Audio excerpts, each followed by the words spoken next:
வணக்கம். யாமருக்கு பயமே. இன்றைக்கி நம்ம எங்கே வந்திருக்கோம் பார்த்தீங்கன்னா, பழனி தான் வந்திருக்கோம். பழனியில் பார்த்தீங்கன்னா மொத்தம் 3 முருகன் கோயில் இருக்குதுங்க. அதாவது ஒரே கோயிலில் 2 சிற்பம் இருக்குது ஒரே இடத்துல. அப்புறம் இன்னொரு கோயில் வந்து தனியாக இருக்குது. மொத்தம் 3 முருகர் இருக்கார். இந்த 3 முருகரையும் வந்து பழனி வந்தீங்கன்னா தரிசனம் பண்ணிக்கலாம். அது எந்தெந்த இடம்னு பார்த்தீங்கன்னா, ஃபஸ்ட்டு வந்து பழனி மலை மேலே நம்ம போயிடுறோம், முருகனை தரிசனம் பண்ணிடுறோம். அப்புறம் பின்னாடி கருவறைக்கு பின்னாடி பார்த்தீங்கன்னா, முருகர் வந்து வள்ளி தேவானையோட 2 பேரும் ஒன்றா நம்மளை வரவேற்கிற மாதிரி ஒரு சிற்பம் இருக்குது.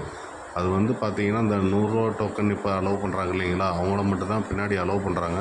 அப்படி போகிறவங்களுக்குமே அதை பற்றி எதுவும் தெரிய மாட்டேங்குது. அந்த இடத்துல வந்து பார்த்திங்கன்னா ஒரு முருகன் சிலை வந்து இருக்குன்ட்டு.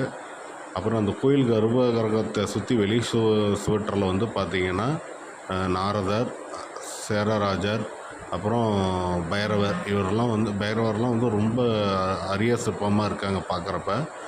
நாரதரையும் வந்து நம்ம அதிக கோயிலில் பார்த்துருக்க முடியாது, ஆனால் இந்த முருகன் கோயிலில் வந்து நீங்கள் பார்க்கலாம். அப்புறம் கீழே இருக்கிற முருகன் கோயில், நம்ம பஸ் ஸ்டாண்ட்லேருந்து முருகன் கோயில் அதாவது பழனிக்கு போகிறப்ப பார்த்திங்கன்னா திருஆமணிங்குடின்னு ஒரு கோயில் இருக்கும். அங்கே வந்து முருகர் வந்து பார்த்திங்கன்னா குழந்தை ரூபத்தில் இருப்பார். நன்றி, வணக்கம். யாமருக்கு பயமே. பழனி வரவங்க இந்த 3 முருகரையும் பார்த்து தரிசனம் பண்ணிக்கோங்க.